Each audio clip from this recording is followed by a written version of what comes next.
Hey y'all, who dat and what is up?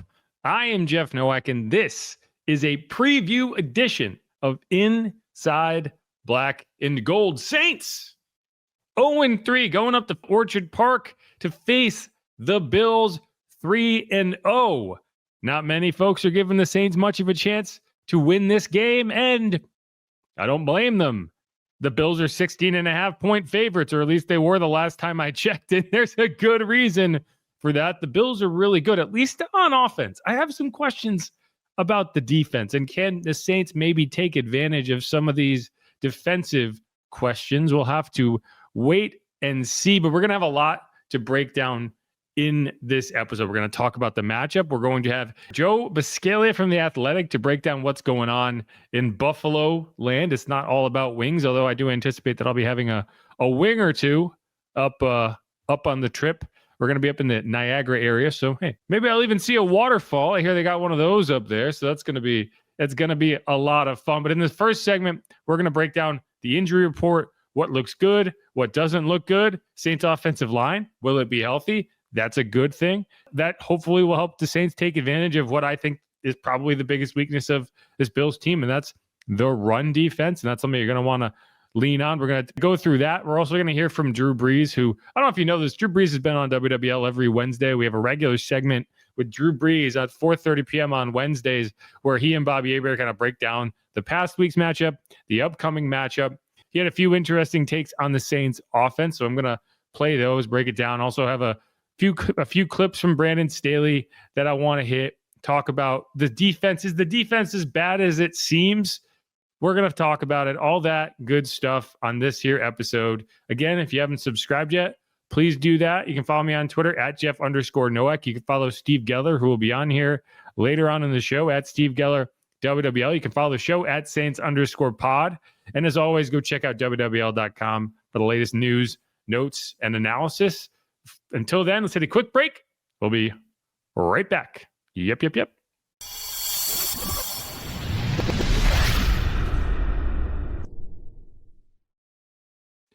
And we're back on Inside Black and Gold. Jeff Nowak here, coming at you ahead of the Week 4 showdown between the Saints and the Bills. A matchup that you could arguably say is number 32 versus number 1. If you looked at some power rankings out there, I would bet money that you could find a power ranking that has the Bills at the top and the Saints all the way at the bottom. This would be one of the more monumental upsets of the season if the Saints were to pull it off. I think they probably can't, but you don't know. That's why you go play the game, right? That's why that cliche exists. That's why you play the games. It's why you play the games. And so we'll see. I don't know if I'd put it at like a 16 versus a 1 seed in the NCAA tournament. I'd say it's more like a 14 versus a 3, which it's like 16 versus 1 that has happened, but it's like almost impossible. 14 versus 3, you'll see it happen once every few years. You know, not one I'd gamble on, but one that you could see. Maybe you're the St. Peter's of the if you want to keep the biblical the religious themes going on. Either way, that's the game. And what's going to help the Saints is you should be getting some reinforcements back on your offensive line. So let's flash up the injury report here to my left and just break it down. And if you listen to the mini episode yesterday, this is very similar. Only one change on the injury report from Wednesday to Thursday, and it's a good change. And it's Taliesin Fuanga being upgraded from limited to a full participant on Thursday. Fuanga is dealing with a knee and back issue. It's what held him out in week 3. And I was happy to see him not be out there because I felt like they just needed to give him a week off. If you listen to this podcast a couple weeks ago, ahead of the 49ers game, I was saying, hey, you really should probably just give him some time off to rest that knee. He also aggravated his back in some way, and I think that's what it was about in week 3, was just giving him that rest. He came back, looks good, looks ready to go. He's in good spirits. Talked to him in the locker room today. We were chatting about Monster Jam. I don't know if anyone has been to Monster Jam. He really wants to go. I told him he should because it's great. I went this year. Gravedigger's still doing his thing. Even though I think it's the grandson of the original Gravedigger. Either way, if you go out to Monster Jam and you see Taliesin Fuanga there, say hi because he's a big fan.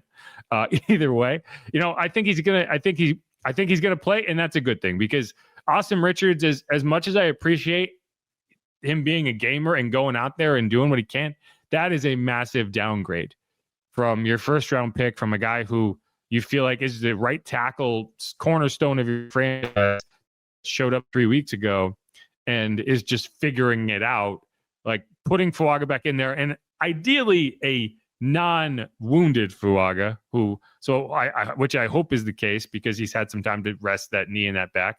I think that'll be a big positive.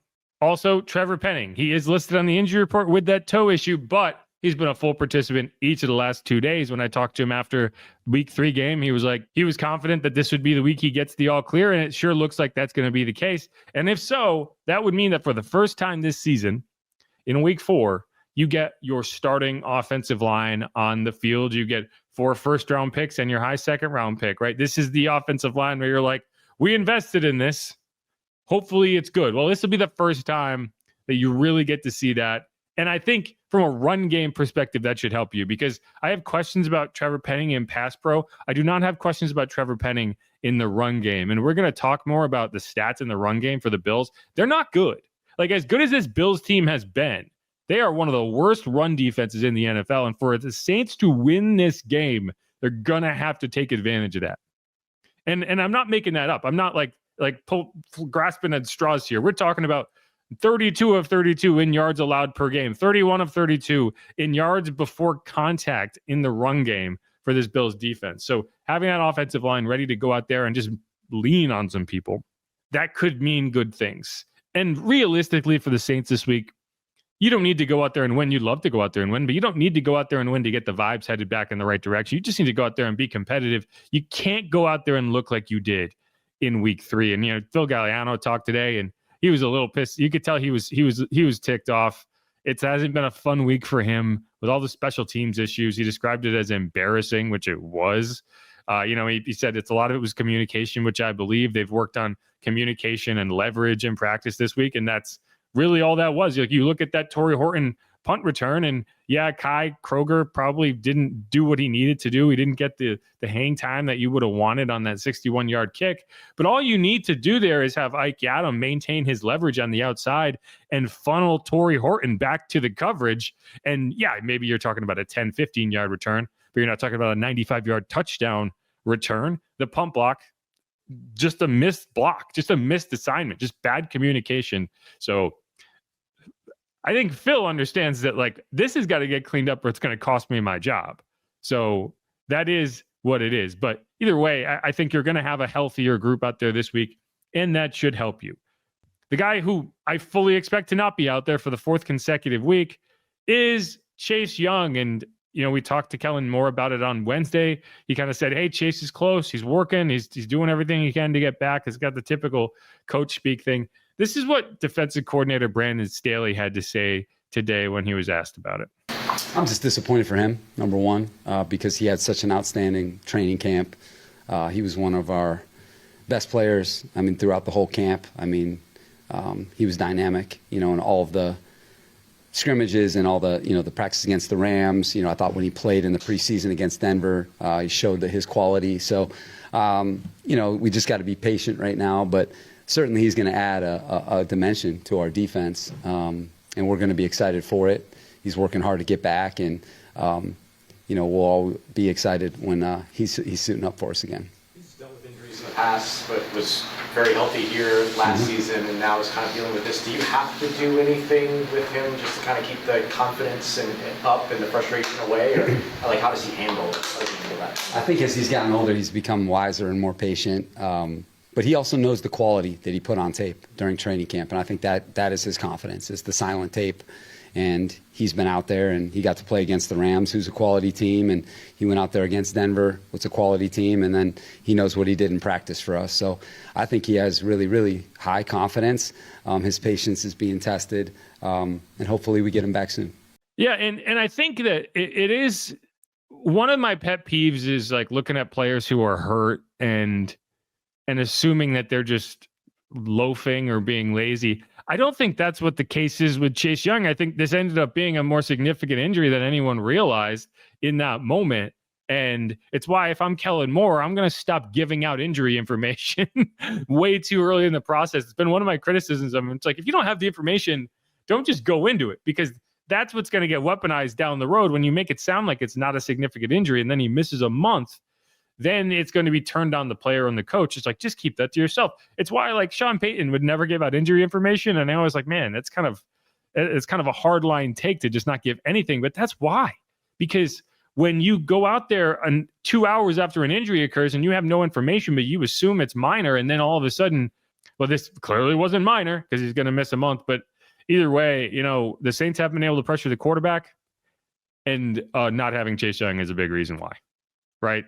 And you're not going to get him back. So, you're going to have to win this game complementarily. Is that technically a word? Did I just make that up? You're going to have to win it with special teams. You're going to have to win it with ball control offense, because Josh Allen is going to get his. And we're going to talk a little more about Josh Allen in a minute, but you're not going to be able to just play defense and hope for the best. If you don't keep him off the field and put a number up on that scoreboard, you're not going to have a chance, and you're probably going to get blown out. So we have that. Let's just go through the rest. Offensive lineman Dylan Radins, he was a DMP on Thursday. Don't expect him to play. He did not play in week 3. He's dealing with a toe injury. Then you have 2 wide receivers, Trey Palmer, Devon Vele. Vele got back into practice today. He was limited and didn't look to be participating in drills on Wednesday. He was participating in drills on Thursday. So that's a positive sign that he could potentially get out there. And I think that's important. Like, you watched, there was a few plays in that game against the Seahawks that I was like, man, you're having Shaheed run these routes that Vele should be running, and you're not getting the completions that I feel like you'd get if he was in the game. There was a touchdown against the 49ers that the Saints ran almost an identical play against the Seahawks that they ran against the 49ers that resulted in a touchdown to Vele. The difference is you ran it to Chris Olave, who's smaller and can't box out the same way, and it got knocked out. So having him in those situations creates opportunities for you, right? Like, he might not be the focal point of your offense, but in those moments when you need someone to just make a difficult catch and he can do that, he's worth his weight in gold. So hopefully he can get out there. Trey Palmer, I expect him to be inactive again. Like, as long as you have a healthy wide receiver room, as long as you have Brandon Cooks, Chris Olave, Rashid Shaheed healthy, I don't think he's going to get out there. If one of those guys goes down with any injury or is absent for any period of time, then you'll see Trey Palmer, I imagine. But until now, he's kind of just a redundancy. But a guy that you probably hope to keep around beyond this year. Just one more. Cam Jordan was listed on the injury report with a groin issue. He was a full participant each of the first 2 days. Expect him to play. Cam's not one of the guys who misses games. Cam's just not a guy who misses games. Imagine that. But all right, just going through the Bills side of things. Spencer Brown, calf injury, DMP. Matt Milano, pec issue, DMP. Ed Oliver, ankle issue, DMP. And then AJ Epinesa, pectoral issue, a limited participant. Those are 4 big names for this team, the first 3 in particular. Well, and we'll talk to Joe Buscaglia about it and see what he thinks about these injuries. But those could be significant, particularly in the run game, particularly for a team that already struggles against the run. And if you're without one of your big boy defensive tackles, that could be a problem for you. But all right, that's the injury report. Let's take a quick break. I want to hear a couple quick bites from Brandon Staley, hear from Drew Brees, and then we'll get into that interview. Stick around.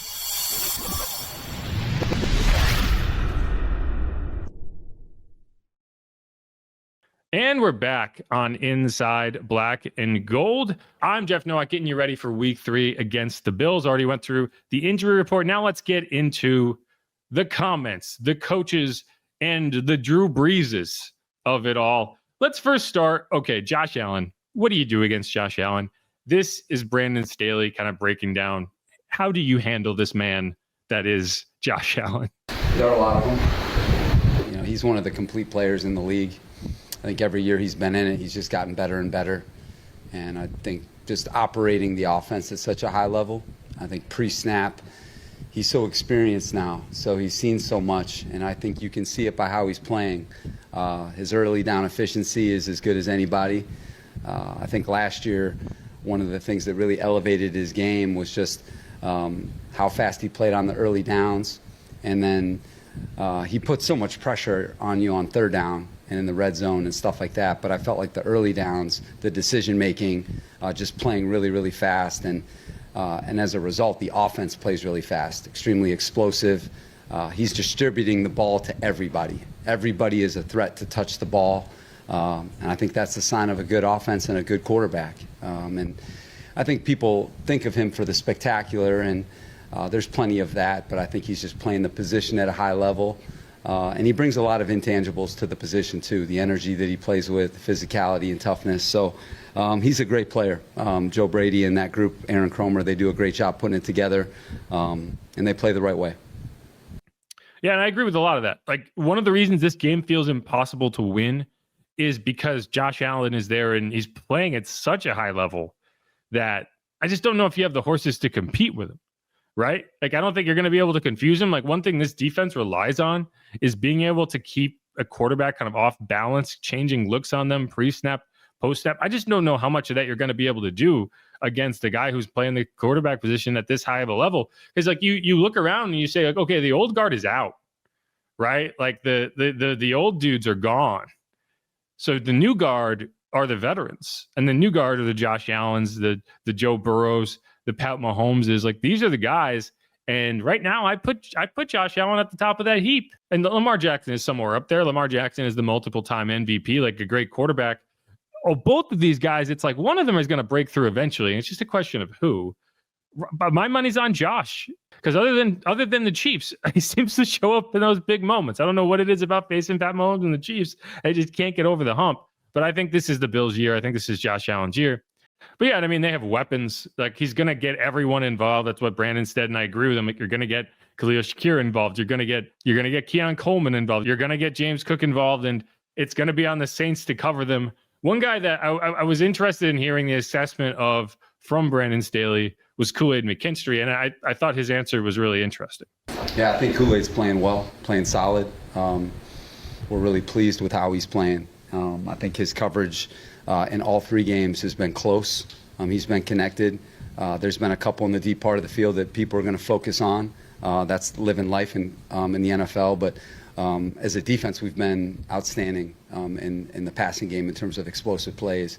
And, you know, the two guys that caught passes on him are good players. But I'm really pleased with his progress, how he was in training camp. I think he's carrying it over. He's won a lot of tough downs, too. And now he just needs to continue to improve. He just needs to play more. But we have a lot of confidence in him. Yeah. So high praise from your defensive coordinator on a second-year cornerback. And I think he's probably right. You know, I think it's easy to overreact to some big plays and ignore, you know, it's one of my issues with football analysis in general is you see one bad play and suddenly someone had a bad game. And it's like, well, what if you just had one bad play and then a lot of good plays? And I think that there has been a lot of good with what Kool-Aid has done. He's a second-year player. He's being asked to do more than you probably would have hoped this time last year when you drafted him. But there has been some good coverage reps in there. It's just easy to look at the Marvin Harrison reps and the touchdown and the big play. You know, and the other thing that Staley said that I thought was the kind of eye-opening is elite the explosive play part of the game. And so I looked it up, and I don't know how true that is. You know, like you're in week 3. No one's going to have a ton of explosive plays allowed. Like that they will come. And if the Saints continue to play defense the way they have, they'll come in bunches. But he's not necessarily wrong. Now, it depends how you define an explosive plays, right? Like if you define it as 40 plays of 40 plus yards, the Saints have allowed 3 of those in the passing game. That's tied for 28th in the NFL. So those are a lot of explosive plays. You're averaging 1 40 plus yard play allowed per game.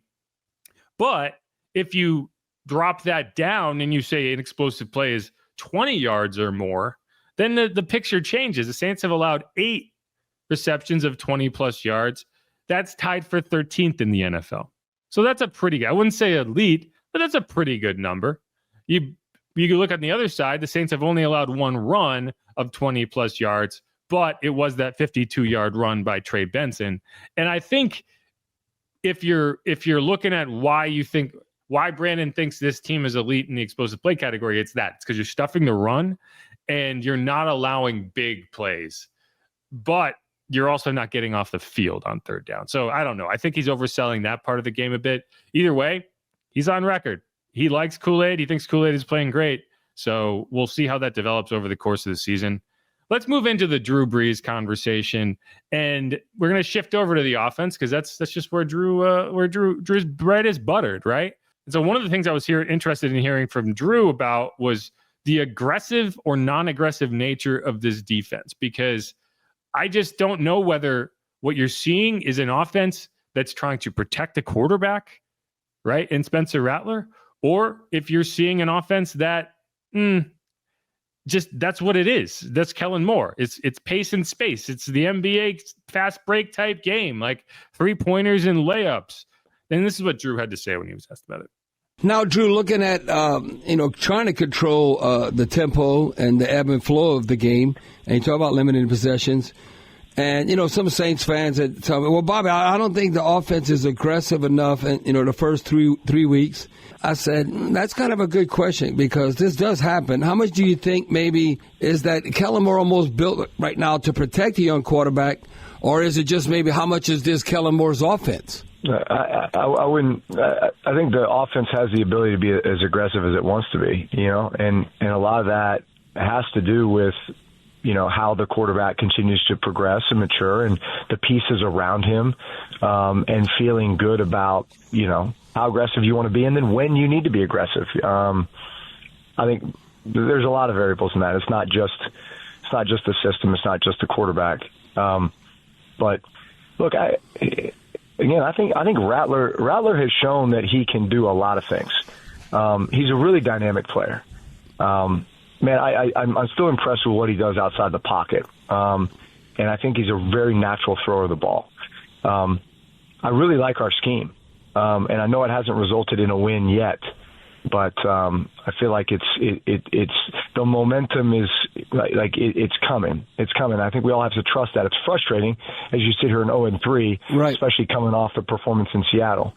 But we always say never is bad, never is good. Like the wins are never as good as you thought when you start looking at the film.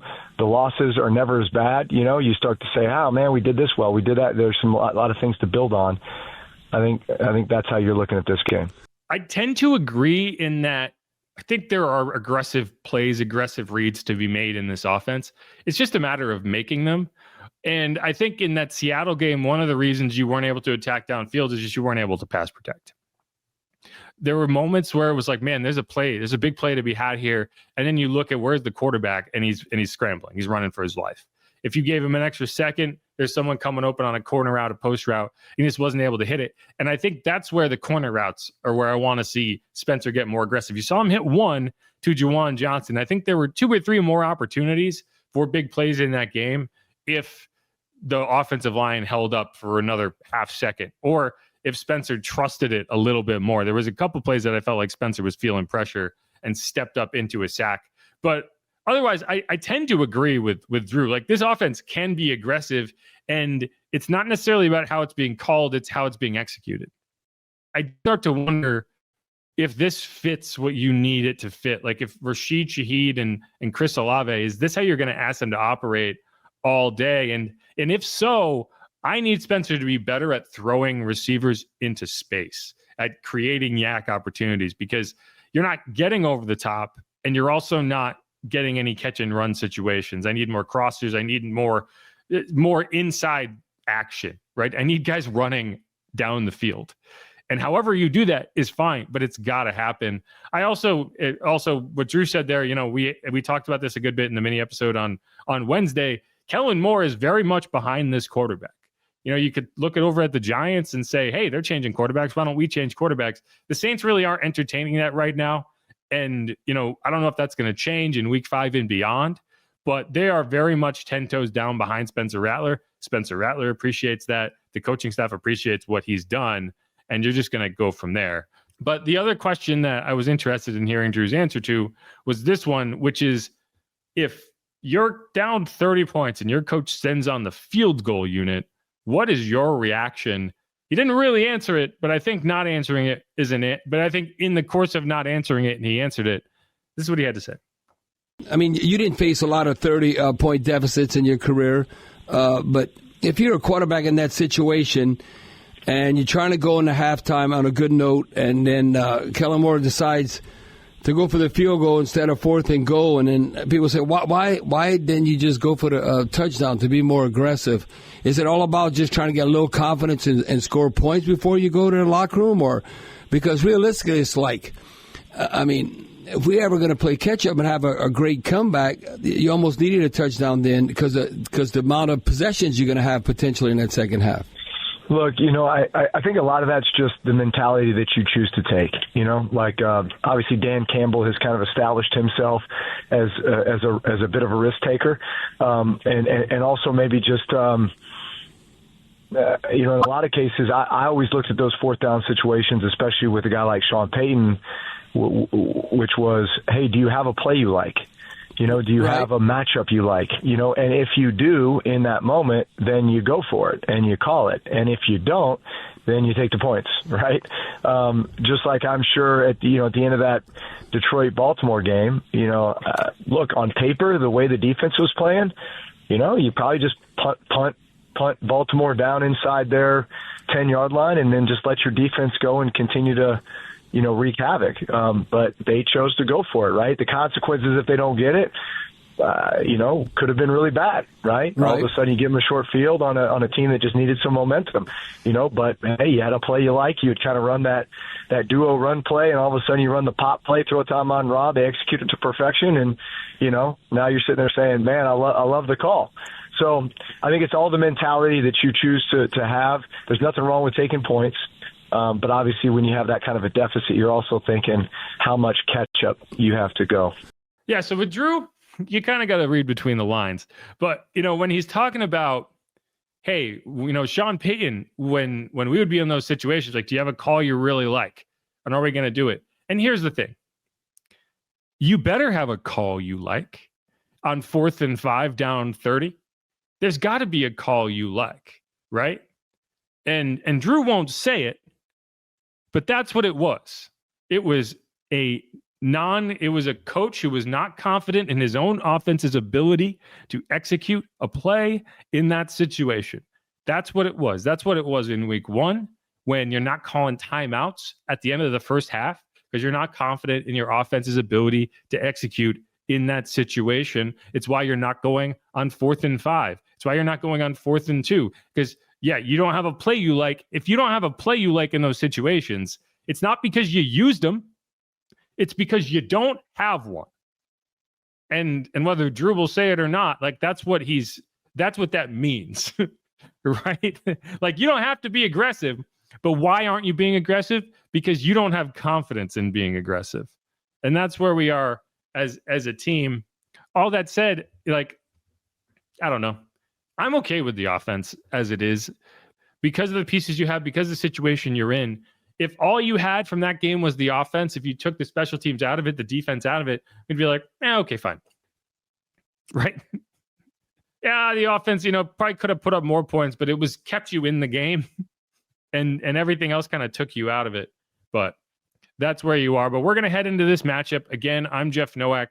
This is Inside Black and Gold. We're going to keep breaking it down. We're going to bring on Joe Buscaglia from The Athletic, also Steve Geller, get into this matchup, also break down X factors to close out the show. Again, I am Jeff Nowak. This is Inside Black and Gold. Make sure to subscribe, rate, review, who dat. Otherwise, let's get into it. We'll be right back.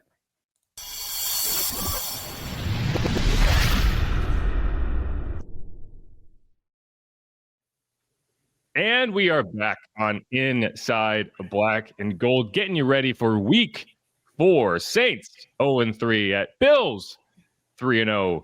16.5-point underdogs on the betting line to start. Like, that's not what you want, but we'll get into it. I'm Jeff Nowak alongside Steve Geller as always, and we are bringing in fresh from the north, about an hour ahead on the clock, as you put it, Joe Buscaglia, Bills beat reporter for The Athletic, also hosts the Buffalo Beat podcast. We were just talking off air about, it hasn't always been good times for the Bills, but it's easy to forget when you have this run of success, kind of like the Saints in the 2010s. Like, oh, that's right, it can get bad. The Bills are in the fun part of that now. How are you doing, Joe? How is life in Bills land these days?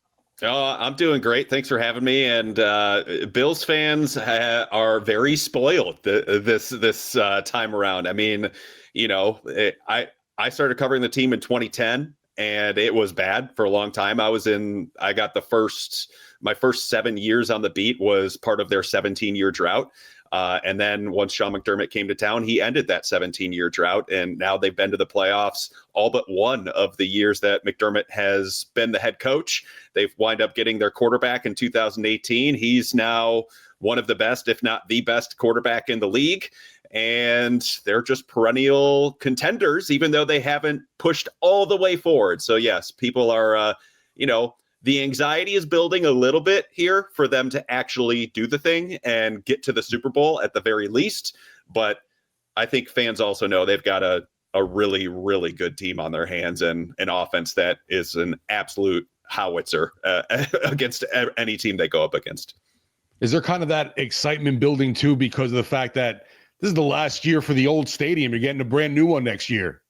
Yeah, no doubt. And it's really interesting because I don't know if either of you guys are making the trip, but like the new stadium is right across the street, and it is gargantuan comparatively to what they play in now. Like what they play in now effectively is made to look like a high school stadium.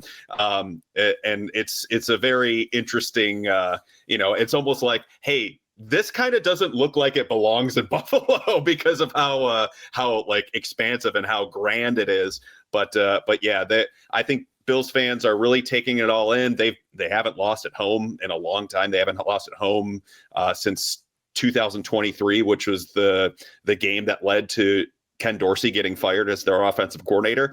And they've been just perfect at home ever since. So we'll see if that continues. I have a sneaky hunch that it will this weekend, but maybe down the line, not so much. I don't know what you're talking about. I think the Saints are gonna, it's been a mirage. The Saints are actually really good. No, you mentioned Ken Dorsey. I'll never forget the like viral clip of him just like losing his shit in the box as he's calling that game. But yeah, so and you mentioned it. So Joe Brady, another guy we're familiar with, obviously, he got to the NFL because of his success at LSU in 2019. Obviously didn't go particularly well with the Panthers. The Matt Rule regime was not for anyone. But what has he brought to that offense that's really kind of made it click over the last couple of years? Because Josh Allen's been Josh Allen this whole time. It does seem like that offense has really hit another gear since bringing Joe on board. Yeah, it definitely has. And I think it's always difficult when a coach replaces a successful coach because the expectations. So Dorsey replaced Brian Daboll, who went on to become the head coach of the Giants. And Daboll is the one who, helped mold Josh Allen into the player that he is now. And Josh has done a lot of the work himself. But Dorsey kind of went into that and was like, kind of played the same notes as Daboll did, was just didn't really put his own spin on it, wasn't super aggressive and stuff like that. And it just seemed very predictable when he was there. Joe Brady has brought an air of unpredictability to it. He's not like running, special plays where he's got someone throwing the ball to Josh Allen or he's throwing the ball to an offensive lineman or anything like that, but he's giving the players full autonomy, and that's how it kind of works. Like that was the biggest switch when it went from Dorsey to Brady, was that he's very much a guy who's constantly talking with his players. He's asking them what they like all the time, and he's molding his entire offense based on preferences of what they're doing, while still instituting some of what he likes to do and what he believes to be where the NFL is going. So over the last couple of years, since Brady has been the full offense coordinator and had a full offseason to do it, we've seen a lot more emphasis on running the ball here and becoming more balanced. Last year, because they didn't have a particularly great blocking third tight end, they ran a lot of jumbo with 6 offensive linemen. They led the league in it, and Alec Anderson was on the field constantly as that 6th offensive lineman, and they were very successful in doing so. This year, they've pretty much eradicated that because they go out and they drafted Jackson Hawes, a 5th-round tight end, who's an outstanding blocker, even for a rookie. And they run a ton of 13 personnel with him in the lineup. And that has helped create this very difficult to defend Bill's offense to where they have 3 tight ends on the field, all 3 of which can run routes and make a play on the ball.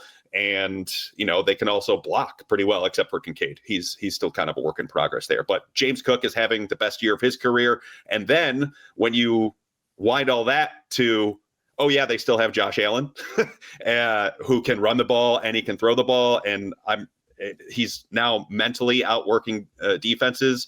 I'm not just saying this because I cover them. I don't know how teams defend him. Like, he is outstanding against zone. And I know the Saints run very heavy zone. He's even better against man coverage. Teams try to blitz him. He beats it. If they run man-to-man while blitzing, he's probably going to get out of the pocket and burn a team for like 10-plus yards at least. He is very prominently in the prime of his career, playing the best football of his career. And their offensive line is the best they've ever had in front of them. So it's the reason why this offense is putting up 30. And even when they put up 30, it still feels like last week, it still feels like there's meat left on the bone. Yeah, the offense definitely is like the juggernaut you're afraid to face. Last week, Saints score, the getting torched by Seattle. I thought that was going to be more of the outcome coming to Buffalo here. But looking at that offense, curious about 2 of the main targets, Keon Coleman and Dalton Kincaid scare me. Big physical guys, and I just feel like this Saints secondary is going to, besides trying to stop the mobility of a Josh Allen, they have an issue with those physical type receivers or tight ends, and just curious about those 2 going into this matchup. Yeah, that's how Coleman has to win. He's not a great separator, which is, part of what he's trying to get through and being the guy who's on the field the most at receiver for the Bills. He is more so I'm going to, run a go route early in the game. It might get a target where it's going to be a 50-50 ball, but also that helps set up the rest of the game to where he really has worked hard at being deceptive on his breakdowns to where he's faking the go route and then comes back on a comeback route or a dig and trying to move the chains from that respect. They like back shoulder stuff with him too. The sneaky thing about him is even though he's big, he's got the basketball background, the contested catch rate wasn't great last year. And so that's something that they're really waiting to see if it comes to fruition in the regular season. Like, it was really good in training camp and he was very good against the Ravens, but he's been kind of silent the last couple of weeks. So we'll see about that. He's still very much a work in progress as that top target. Kincaid is someone who has definitely stepped up this season. His playing time hasn't gone up tremendously, but effectively what they're doing, if he's on the field, most often it's probably going to be a pass play. They do mix in some runs here or there, but like he runs a ton of routes with Josh Allen, and that's what he's best at right now because he's very good at reading zone and finding the soft spot and then getting some yards after the catch too. So those 2 guys, they have definitely helped the situation. If there was a weakness of the Bills right now, it's okay, who's the gotta have it receiver when push comes to shove down the stretch of the season. Like we saw it in the playoffs last year. They didn't have that guy. And most famously, they traded away Stephon Diggs in the offseason leading up to last season. So that's just a permanent question here in Buffalo. Is like, okay, who steps up when the game is on the line, when the season is on the line in the playoffs? You need a clutch catch. Do they have that player on their roster, or is there too much of an over reliance on Josh Allen just trying to bail everybody out? So yeah, it's even though they have a very good offense, it's like champagne problems, right? Like they have to figure out who is going to be that guy once they actually get to the playoffs. Like the playoffs are just a guarantee these days. It does feel like they moved on from Diggs though at the right time. Yeah. And I still think he would have been effective in their offense, but getting a second round pick for him at that stage in his career with his contract, you can't turn that away. And they went on and turned that into TJ Sanders, who's an interior defensive lineman who they really like. Probably good business. I still think they could be in the market this offseason for a receiver if Coleman doesn't take that step forward they're expecting. But yeah, there's still a long way to go before that all happens. Yeah, there's a point where you have a star quarterback and you have to pay the star quarterback, and it's like you don't have the luxury of paying the veteran receivers to come in. You got to find them and build them up, and you can do that because you have the star quarterback, and you can turn a guy like Khalil Shakir into that player. I do want to talk about the defense because I think when you look at the Bills, you look at the offense and you're like, wow, I get it. Then you look at the defense, and the numbers aren't exactly exciting to look at. I do think a part of that is you played the Ravens in week 1 and Lamar Jackson, and that offense can kind of skew some things. But the Bills currently are number 1 in rush yards allowed per game, which isn't exactly a number you want to have. They also, in terms of average receiver separation, are 4.8 yards, which is 32nd in the NFL. And when I say number 1 in rushing yards per allowed, I mean 32nd in the league in terms of allowing, what was it, 156 yards per game on the ground? Like, that's a lot. So I guess my question is, how much of that is skewed by that kind of crazy week 1 game? And how much of it is there any concern over the run defense and covering in general when Josh isn't able to, just put up 30, 40 points? Oh, yeah. The defense is the entire conversation here in Buffalo right now. Like, it is very much a work in progress. They are playing a lot of young players, a lot of snaps. Like, their starting safety, Cole Bishop, he's in his first full year of starting. They've got 2 rookie defensive tackles who are working in prominently, and they don't have Ed Oliver right now, their top defensive tackle, and that has definitely put a bit of a damper on what they can do on the defensive line. They're putting a ton of snaps on Joey Bosa, which is a very interesting decision given his injury history. Their linebacker play has not been great. So to answer your question, they do have legitimate concerns, specifically right up the middle of their defense. I don't know, like, the Ravens are awesome. I don't care that they're 1-2. They're a ridiculous offense. Their offensive line is great. Their running game is great. And the Bills were exposed up the middle of the field with their defensive tackle play, their linebacker play, and their safety play. And that's why the Ravens were able to do what they were able to do. They did a much better job against the Jets, I think partially because the Jets were a lot more one-dimensional than the Ravens were. Justin Fields and that passing attack, they didn't really respect it. They dared him to beat them. He didn't. Then the Dolphins game, they did really well on first and second down. So very much work in progress, 2 steps forward. Then on third down, they allow 10 of 15 conversions. So 3 steps back. And they go from only allowing 3.4 yards per play on first and second down to allowing 7 yards per play on third down to allow all these conversions. It's the reason why that game was closer than it should have been. I'm of the opinion that it should have been over in the third quarter and it should have been a blowout, but because I don't think the Dolphins are that good, and nothing about that game and the way that it played out made them look all that good. I think the Bills were just kind of beating themselves both on offense and defense in that one. So yeah, the defense is a concern. The cornerbacks, Tre'Davious White, who you guys know, he's in the back 9, and he might be on 15, 16, or 17 right now of his career, but they trust him because he knows the scheme. He's become a better tackler. But if you're putting him man-to-man coverage, like there was one rep where it was 4th down, they for some reason call man coverage, even though it's a zone heavy team. They call man coverage on 4th down without a blitz, only rush 4.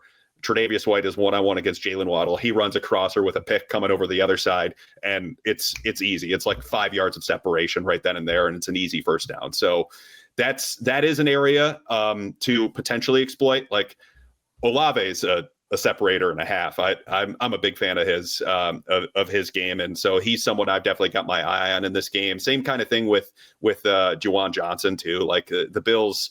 They did well against tight ends in the first 3 weeks only because like the Ravens were going crazy with Zay Flowers in week 1. And then week 2, they played Mason Taylor, who was hurt. And week 3, can you even name the Dolphins starting tight end that isn't Darren Waller if he was hurt? So I think it's something Connor. He made a catch. That's all I got. So those are 2 concerns for them if the Saints are going to, put a game in this one. I kept looking at the stats, and it's just like every single one of them, like Bills are the worst in the NFL in the rush game, which is wild because you're talking about, okay, yards per play allowed 6.2. That's the highest number in the NFL. 10 plus yard runs, 18. That's the highest number in the NFL. And then yards per game, it's just, I don't know. Like, I don't even have another question. It's crazy to look at that team and see how good they've been, and then also that bad against the run at the same time. So yeah, they're hopeful that this whole thing kind of turns around because they've got a couple of suspended defenders that are coming back after 6 games. Michael Hoyt and Larry Ogunjobi. They're hopeful that the young players who are gaining experience early in the season, it helps give them some better reps later in the year as they try to feel their way through the early parts of the season. But heading into the year, I was of the opinion that this could be a shootout team. Week 1 did not dissuade that opinion. Heck, week 3 really didn't dissuade that opinion either. So I don't know if the Saints are going to give him the shootout game, but maybe the Patriots, No, I like this. Trust me, I watched the film. The Saints play hard. I just don't know that the talent necessarily matches up the play hard. Try, and Kellen Moore is a good schemer too. So I do respect from that perspective. But when you see teams like the Patriots coming up on the schedule and with Drake May, I think there's more opportunity for a potential shootout per se. I'm wondering with those rushing numbers we were talking about for the defense, is it like because teams are trying to keep Josh in that offense off the field, so they're so dedicated to the run? Yeah. That is a piece of the puzzle, which I never thought I would see in Buffalo after seeing all the quarterbacks that I did over the years. But yeah, I mean, he doesn't need much time. And there was a perfect example from that Thursday night game to where, the Dolphins, they had the Bills stopped, forced a punt. They take a terrible roughing the kicker call where they just completely bowl him over. And you don't give Josh Allen a second chance. And he marches it down in a few plays, and all of a sudden they have the lead again. And that was the game winning touchdown on that play. Even in the end of a half situation, if they get the ball at their own, let's say 28, they've got 2 timeouts, 18 seconds left. He can get it down for a field goal like that. Like it's one of those things. He's at the top of his game, and does he have flaws? Sure. Yeah. But he has done a lot to his game to help curb those turnover worthy plays and, taking the bait and zone coverage and simulated pressures, everything like that. He is definitely at the top of his game. What does his game look like 3 years from now when he can't run as well? Who knows? But we're not there right yet. It's wild when you mentioned turnovers, none this season. And I saw 25 straight games that the Bills have won the turnover battle. That's wild. Yeah. And it's wild to think about because how he was at the beginning of his career, he would get in these mindsets in the middle of a game where all of a sudden he just became what I termed Wyoming Josh, where he just started flinging it, man, like just gunning it all over the field, across his body. If he's rolling left, hitting it onto the right side, sure, he'll do it. Playoff game against the Texans in his second season, he's running. All of a sudden, boom, pitch to Dawson Knox, who isn't expecting it with the game on the line. Like Wyoming Josh, and becoming a prisoner of the moment was kind of a thing for him early in his career, but he's totally eradicated that. He's in total control these days. Yeah, one thing I expect to hear the Saints say this week is we want to make Josh beat us from inside the pocket, and that's not going to be because they have any other option. It's going to be because the Saints are currently 32nd in the NFL in pressuring the quarterback, and the Bills are currently number 1 in the NFL in terms of fewest quarterback pressures allowed. So their game plan is going to have to be, well, he's going to be standing there by himself anyway. We better cover. But I guess my question, and this is going to be my last question, James Cook, I had a friend text me the other day and be like, I don't get why James Cook is so good. Because you watch him and he's like, you watch Saquon Barkley and you understand, okay, yeah, he does things that other people don't do. You look at Derrick Henry and he's just this behemoth who can, he's like a freight train coming through. Like I watch James Cook and then nothing he does kind of wows you. But then you look up at the end, you're like, oh, he's got 100 yards. He's got all these big plays. Like what is James Cook a product of the system of playing with Josh Allen? What does James Cook do so well that makes him such a threat? Because he got paid this season. Yeah, I don't think he's a product of the system because, part of my shtick here in Buffalo is I watch the film and I grade it out. And what I see from him and what he went from when they first drafted him, which they drafted him to be a pass catching third down satellite back. Right. And then he becomes this first and second down between the tackles guy. The patience he runs with is so impressive. And when you just sit there and talk with some of the offensive linemen on the team, he's going into offensive line meetings and picking their brains about what they're on specific play calls, what they're trying to do and what they like to do and how they like. So he scouts his offensive line in addition to scouting the defense, and then just waiting that extra quarter of a second to make his move to set up the block, because you guys know it as well as I do. There's a lot of running backs that just plow right ahead, and the majority of them really, because they see a hole is like, oh, got to take advantage of it. But Cook just has that extra little like, okay, I know I'm fast, so I can wait this little bit to set it up and then go forward. He can break tackles too. And the most interesting thing about him, I think, is he doesn't really take big hits. Like and it helps preserve him quite a bit. I mean, he's constantly breaking away from big hits to where he's just minimizing the contact on him, which definitely helps his shelf life. So yeah, the patience and the vision that he plays with is certainly one of the better running backs in the league. And, it was a question here in Buffalo whether or not the role he played last year, which was like around a 50% player of offensive snaps, if that would be worth a contract like that. But what we're seeing now is a guy who's taken an even a bigger step into this season. And I'm of the opinion he's playing the best football I've ever seen him. So that behind an offensive line that's as good as the Bills, and with Josh Allen as the quarterback, it's a tough duo to try and defend. I will say though, the Bills may be without their starting right tackle in this game, so that could be a potential thing to keep an eye on in this one. Yeah, I do. Just to put a ball, like I think one of the issues in terms of looking at James Cook is you look like, oh, he's going to be like Dalvin. He's not like Dalvin. I compare him more to like an Alvin Kamara or a Le'Veon Bell because you talked about the patience and the ability to catch the ball and create and set up blocks. And it's just kind of a funny thing because you would assume that James and Dalvin would be the same guy. They're so different stylistically, even though they came up in literally the same household. But yeah, just can you just give us, injuries this week? There's a few guys on there that are big names. What are the injuries you're concerned about? Like, who do you think is actually at risk of missing the game, and how do you think that could affect this team? If I had to guess right now, I think Ed Oliver, their defensive tackle, is probably out another week. He was in a walking boot up until I think Wednesday of last week with an ankle injury. My guess is they just play it conservatively, long season, and rest him for this one. The linebacker Matt Milano, he got injured against the Jets. He didn't play against the Dolphins. We didn't see him at practice at all yesterday. My guess is he's probably out for this one. Spencer Brown, their right tackle, he had a calf injury that he suffered early against the Dolphins. Didn't practice at all yesterday. If I had to guess right now, I think they'll probably rest him just because they had a similar situation with this last year where he had an injury. He's like, no, I can play through it at the beginning of part of the week. And they're like, no, we're going to rest it. And last year that was against the Chiefs. So it's not even like it's because of the opponent or anything like that. So those are the three that I think would probably miss if I had to guess right now.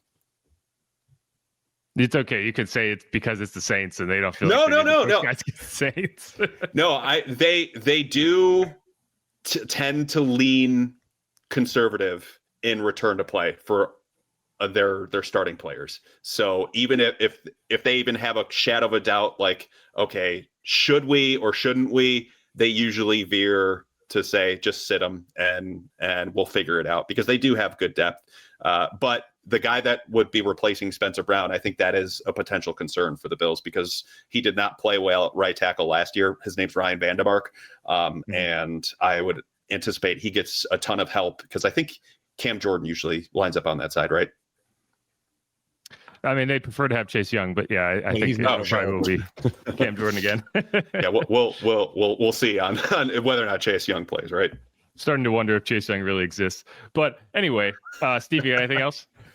Just for Jeff, who's heading up there to Buffalo, and any of our Hoodats that are making the trip, where's the wing spot that is a must go? Not the touristy place, the best wings in Buffalo.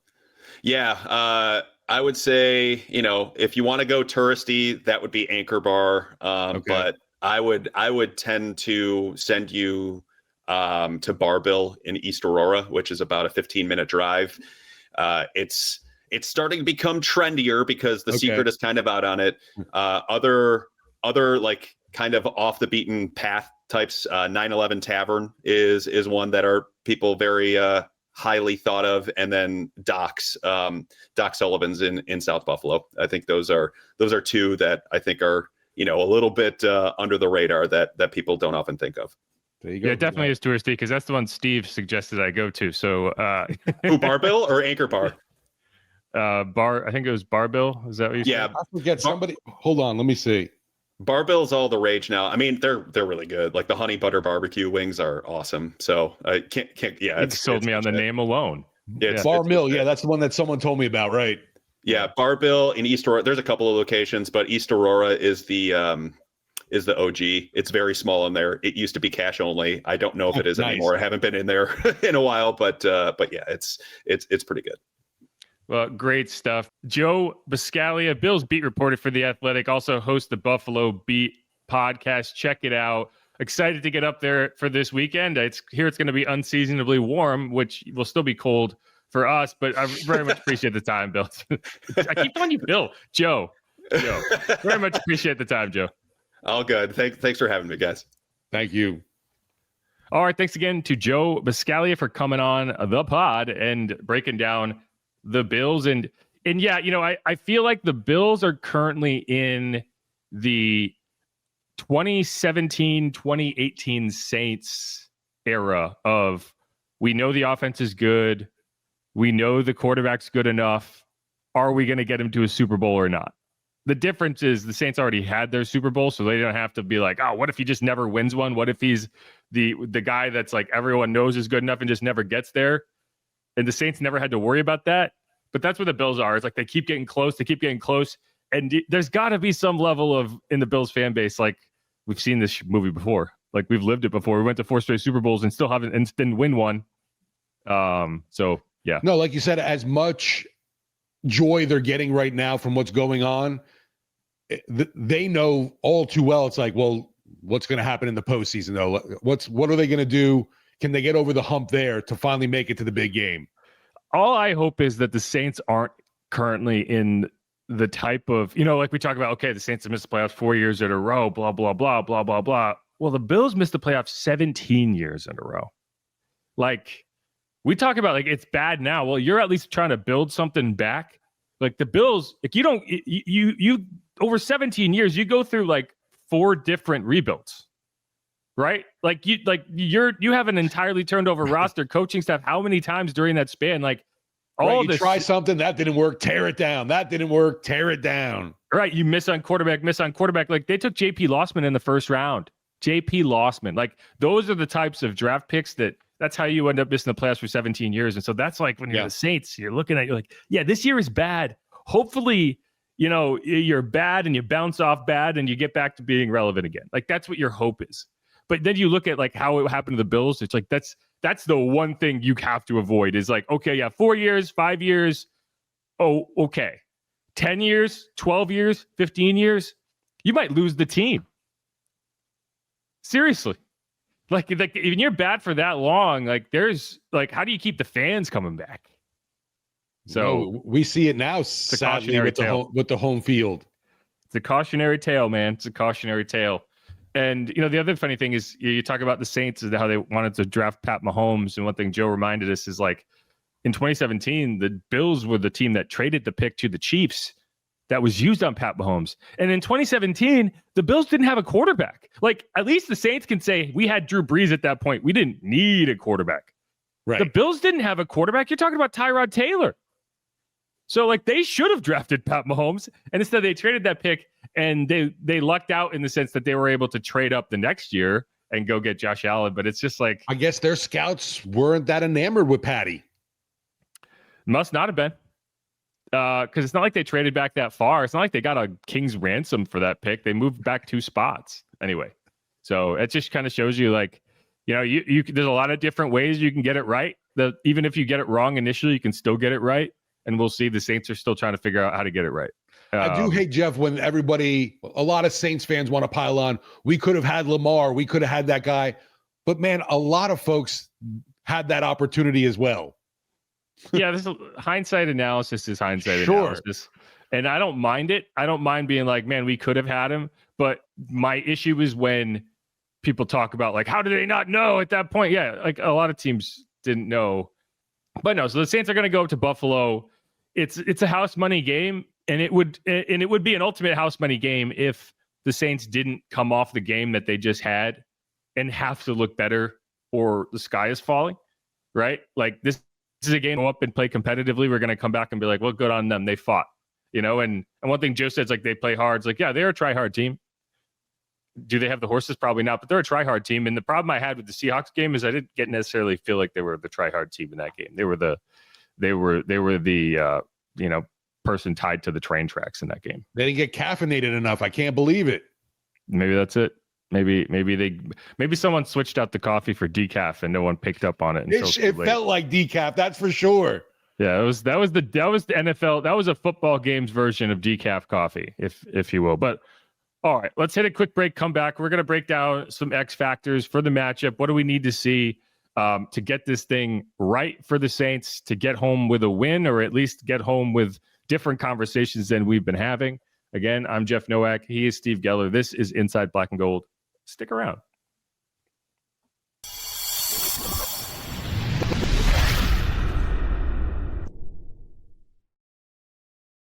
And we're back on Inside Black and Gold. Jeff Nowak alongside Steve Geller, getting into the Week 4 matchup. Saints 0-3, heading up to face the Bills 3-0. The Bills, a team that is the trendy Super Bowl pick right now. We'll see if that's the case in Week 18 if things don't change for them. It's easy to make decisions like this over the first 3 weeks of the season, but injuries can change a lot over 18 weeks, right? Like the second a quarterback goes down, suddenly your Super Bowl aspirations go up in smoke. I don't care how good your backup is. But it just doesn't. It feels like the Bills are just built to compete. Either way, the Saints, huge underdogs. They opened up as 16-point underdogs on the betting line, and not a lot of faith had in that team going up there and competing. But as far as X factors go, it's not really an X factor in terms of winning the game. It's an X factor in terms of, okay, can you make this game winnable? And so let's start on offense. Like, what would be your X factor that you'd pick in terms of what do the Saints need to do to make this game competitive? We talked about it last segment with Joe about one of the weaknesses of the Bills with their defense is against the run. And I'm not sure if it's because teams are so locked in on keeping Allen off the field. But for me, for the Saints, senses to control the clock, long sustained drives, that combo of Kamara and Kendra Miller, I want to see utilized more and really control this offensive tempo for the team. I don't want it to be a fast game. I want to slow down everything here. No, and I agree with you. And I'll come up with another one just to come up with another one. But the numbers, yeah, you could say, like, teams are just leaning on the run game to try to keep Josh off the field, to control the clock. I mean, that's not what the numbers tell you. When you see 1.9 yards before contact allowed, that means they're just not getting penetration in the run game.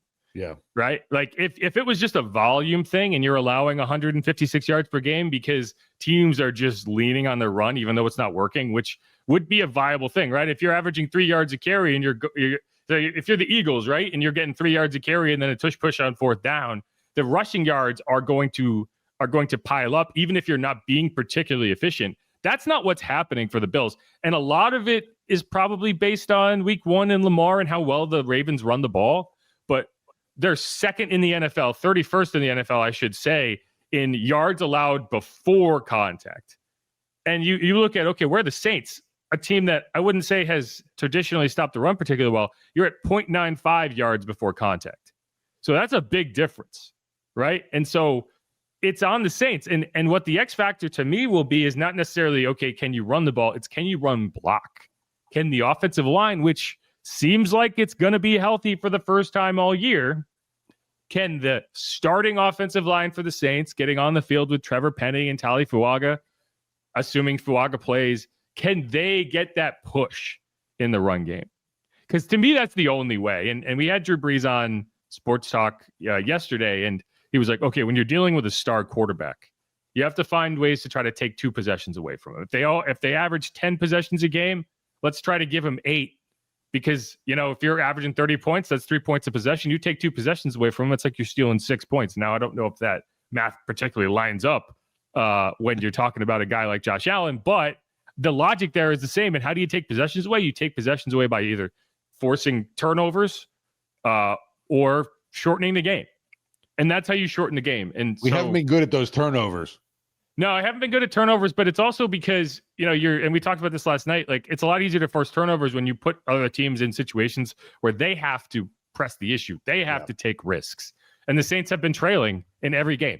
I think they've been ahead for like 30 seconds. They were ahead against the Cardinals, I believe, for like 1 drive. And then the Cardinals went down and scored. They were behind wire to wire against the 49ers. They were obviously behind wire to wire against the Seahawks. So the time spent leading games this season is like under 3 minutes. So that's what you have to do better. You have to run the ball. You have to put pressure on them from a scoreboard perspective. Because that's the thing. Like when you talk about the Seahawks game, why was I frustrated with how that first drive went? It's not that you were aggressive on 4th down and didn't get it. It's that you had 3rd and 2 on a drive that you had been running the ball well, and you gave them the easy way out, right? Like I just want to keep pounding it until they stop it. And especially against a team that's not defending the ball well, you're taking them off the hook. If you are in 3rd and short and you're going on 4th down and you're not just running the ball at the face twice, you're giving them what they want, which is chances to take advantage of Spencer Rattler and that offensive line and pass protection. So that's where I am with it. And so run game, offensive line, however you have to look at it, for the Saints to have a chance to win in this game as a 16.5-point underdog, it's by controlling the clock and doing it in a way that is not, hey, we're down 21, let's have long drives. And then kick a field goal. I'm okay with the field goals. I think you can, it's like if you're controlling the game and you're putting points up, I'm okay with it. I'm not okay with kicking field goals down 30. And that's a whole different story. But let's switch over to the defense. Like what are you looking at on the defensive side of the ball that you'd say is an X factor for this team and full well knowing that Josh Allen is going to get his? Yeah, there's so much, Jeff, that I would love to say get a turnover. But we know the Bills haven't had one all year. I'm not saying that it's impossible, but they've been very good at, being smart with their possessions, not being sloppy, turning no interceptions, no fumbles. The pass rush, I'd love to see, speeding up that clock for Allen, but we know he's so good at his escapability and just being able to take off as well there. The wide receiver tight end combo scares me with Coleman and Kincaid just because those big physical guys, the secondary doesn't do well with. So the X factor is really tough in this game against a Bills offense that I consider a juggernaut that can do it all. I'm not even mentioning, James Cook, who at least that's been one of the better, I don't want to say surprises because I think we saw it in training camp with this team. It's translated from training camp to now that they've been better against the run, thankfully, than last season. But yeah, I guess for me, it's going to be that pressure factor. Can you get any? Because the Bills' O-line's pretty darn stout.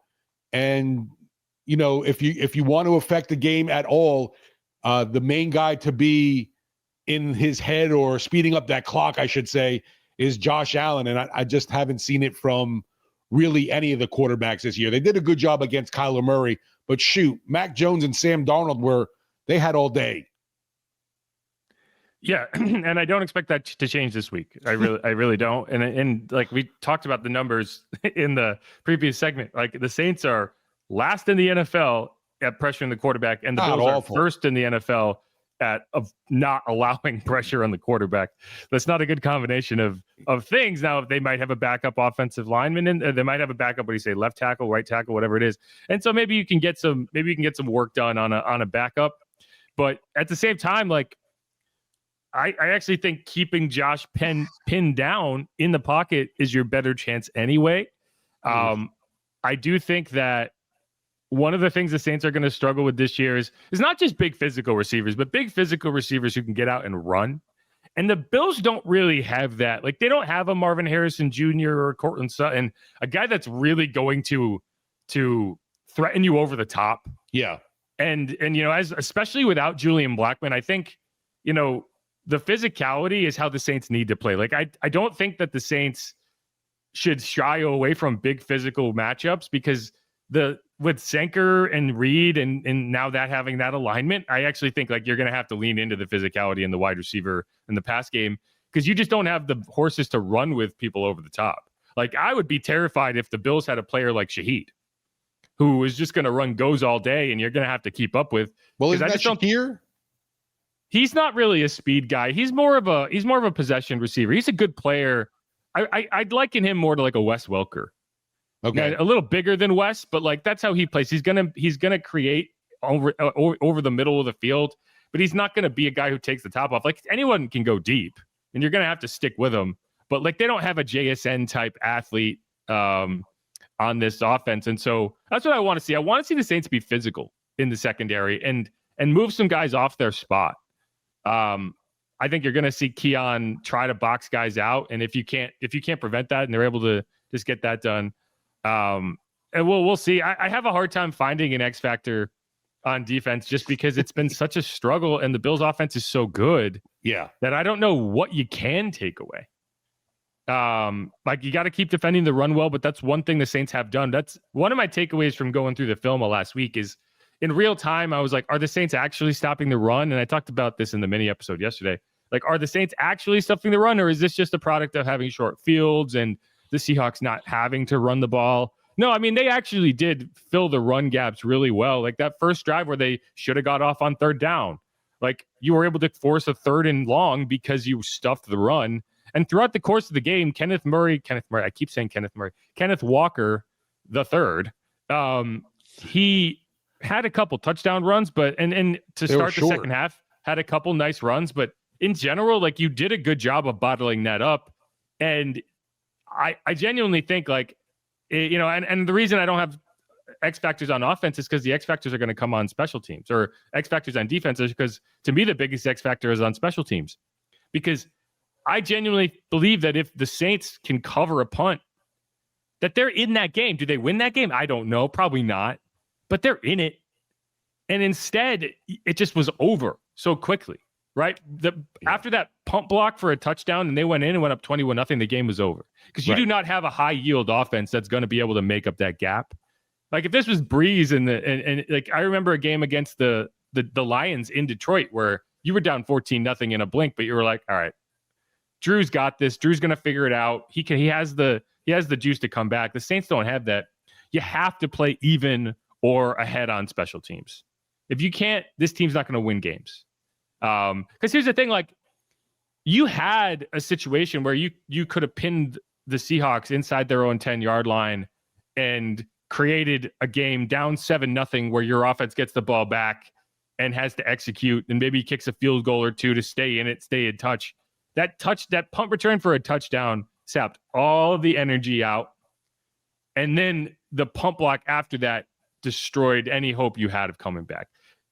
If you're going to play like that on special teams. So I'm looking at Phil Galliano. I'm looking at Isaac Yadam. I'm looking at Velus Jones. I'm looking at Isaiah Stauber, Jalen Ford, all these players. Like, I hope there was some serious conversations had in those special teams meetings, because I put that loss on special teams. And you can't say that very often. There's not a lot of situations where you look at a game and you're like, man, special teams lost this game for us. But that's what that was. So took that total air out of everything. Exactly. You were a deflated balloon after that 21-point hole. And I'll give the Saints defense credit. They blew a little bit of air back into it. They only allowed 6 points in the second half. Granted, a Seahawks team that was taking its foot off the gas a little bit. But you need to be the team that's creating an edge on special teams. You need to be the team that's returning a punt for a touchdown, that's blocking a punt. Why did the Saints have a chance against the Cardinals? They blocked the field goal attempt, right? Like, if they don't block that field goal attempt, they don't have a chance for a game-tying drive at the end of that game. They're down 11, and it's just a drive to see if we can make the scoreboard look more respectable or give ourselves a chance for an onside kick. Like, those are the types of added value plays the Saints need to have. They cannot afford to have it be done against them. No, maybe an X factor, Jeff, for defense is a miracle return of Chase Young, because you talked about the pressure rate being so pathetic right now, and I'm Sam Darnold's an okay quarterback. He's not going to wow anybody, but I mean, he had a perfect QB rating for most of that game in Seattle. There was no pressure on him at all, and was able to just easily pick apart the defense. It's funny because there was some pressure on him, and I asked Kellen more about this, and it's like Brian Brzee at least 3 times this year has had a quarterback dead to rights and just missed. Yeah. And it's like, you're too big a guy to miss like that. Like, you're like a grizzly bear. Just like get wide. I think one thing that happens is guys in that situation where they have just a free rush of the quarterback, they feel like they have to go full speed. And it's like, no, you're a big dude. Just get big and make sure he cannot escape you. And what's annoying is, like, you should be big enough and strong enough to grab that guy by the jersey and just whip him down. And it just, I don't know, maybe he needs to do some more hand strengthening exercises, because it seems like he gets his hands on guys and they just run out of his grip. I'm like, what are you doing, man? Grip strength. Anyway, that's my X factor, is Brian Brzee's grip strength. It's going to be hard to grip Josh Allen, though. That's true. He's a big, strong guy. That's a big boy. But he is big enough that, like, he's harder to avoid. You might just run into him. Yeah. Anyway, I don't know. It's hard to talk about X factors for this game, because it's like an X factor to not get blown out. And I think that's all you're saying. So how did the Saints not get blown out in this game? And it's frustrating, and it's really depressing to talk about a team like this. I'm looking forward to, hopefully we can just lose by 9 on Sunday. Yeah, like, hopefully you can cover the spread, right? I don't know, man. We're definitely in dark times. I think, though, like I mentioned, this was when the schedule comes out and you see it didn't matter whatever week it was, going to Buffalo, it was like, ruh-roh, this one's going to be a problem. And we're just thankfully, okay, good, Jeff doesn't have to go there in December. Yeah, and that's why I said, man, you really want to win one of these first 3 games, because that's what this game is going to be. Like, yeah, there's no way you could look at this and say, the Saints are going to go up there and win. No, if they do, it'd be fantastic, and it would be a huge kind of, I know Kellen Moore said, turning point opportunity a few times. Like, yeah, sure, you call it that, but it's just like you really needed to win one of these first 3 games, because now you're staring 0-4 in the face, and 0-4. Like, when's the last time the Saints went 0-4 in a season? I have to look it up, but then you mentioned that. Then coming home for week 5, it's not going to be a pretty atmosphere week 5, coming in 0-4 to the Dome. And you got a rookie quarterback in Jackson Dart, getting his first road start. And I feel like the Big Blue Giants fans are going to travel well too. Yeah, the last time the Saints started 0-4 was 2012. They had lost to Washington, the Panthers, the Chiefs, and the Packers. The Chiefs loss was in overtime. The Packers loss was at Lambeau. It was 27-28. But these were competitive games too. There were no blowouts. And then they came home in week 5 and beat the Chargers 31-24. And the wild thing is that season they went 7-9. So, but that's like, if they finish this season 7-9 after this start, you're feeling okay about it. Yeah. And I think, like, you're going to come home and face the Giants, and that's going to be a team we talk about completely differently. It won't be, how do you compete? It'll be, okay, you should win this game. Let's go win this game. And then the next week against the Patriots, it's going to be the same thing. But you put yourself in a scenario where if you win both of those winnable games, you're 2-4. So we'll see. But hey, maybe they win, and maybe that's how they get to 3-3. I want to be optimistic. Like, it bothers me that I've become this, like, negative person that's constantly talking about how things stink all the time. Like that's not how I'm designed. Like I want to be optimistic. You're honestly reacting to what we've been seeing. That's just what it is, though. Like it's just reality is bad. Yeah, I'm not trying to be the troll and Debbie Downer or anything, but it's like I don't see the silver lining in this game except for let's run with Alvin and Kendry and hopefully something good comes out of that, because I don't know any the defense. We can't even come up with an X factor.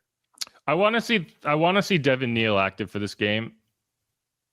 Because I think that's what it's going to be. It's going to be a run-heavy design, and I want to have three running backs, and I want to play more pony. The Deuce calls it pony. I like that. Like 2 running back sets. Like I want to lean on the running backs in this game. Yes. Like yes, you're going to have to throw the ball. You're going to have to get Chris Olave, Rashid Shaheed, these guys involved. But I want to lean on the running backs. I need to figure out how to get Alvin involved in the pass game. I need to figure out how to get Alvin the ball in space. Figure out what went wrong on that 4th down play. I still don't understand. I watched it back and I still don't understand what Alvin was doing. Right. So yeah, I mean, to me, that's it. If you can run the ball, if you can churn the clock and maybe steal a possession somewhere. Yep. Yeah. I mean, going in circles now. You got to hope the Buffalo Bills are overlooking them. And I mean, that's completely possible. Trap game, baby. There you go. You have graduated from worrying about trap games to being the trap. Saints are the trap. What do you know about trap music? The road trip will at least, like I said, be interesting for you and your aspect. I'd be all excited to just go hang out, eat some wings in Buffalo. Yeah, we'll see. You got to get back into the East Coast time zone. I do appreciate East Coast games because it's like that extra hour in the morning always makes me feel like I have superpowers. Yeah, right. Because the game starts at 1:00 for them, and so when I come back and I steal the hour back on the trip back, which man, wow, it's always the amazing thing is those noon starts, those 1 p.m. starts, I should say, for these teams. It's like it's a 3-hour flight back, and you'll have played a game in Buffalo at noon, and I'll be back at my house by like 8 p.m. that night. It is wild. Crazy. It's always a crazy thing. Like, but that's the perks of my job. So I'm excited about that. But all right, anything else you want to add before we get the heck out of here? No, man. Just be competitive, be interesting, and just don't get blown out in Buffalo. Yeah, be competitive. Just be competitive. Like, just give me.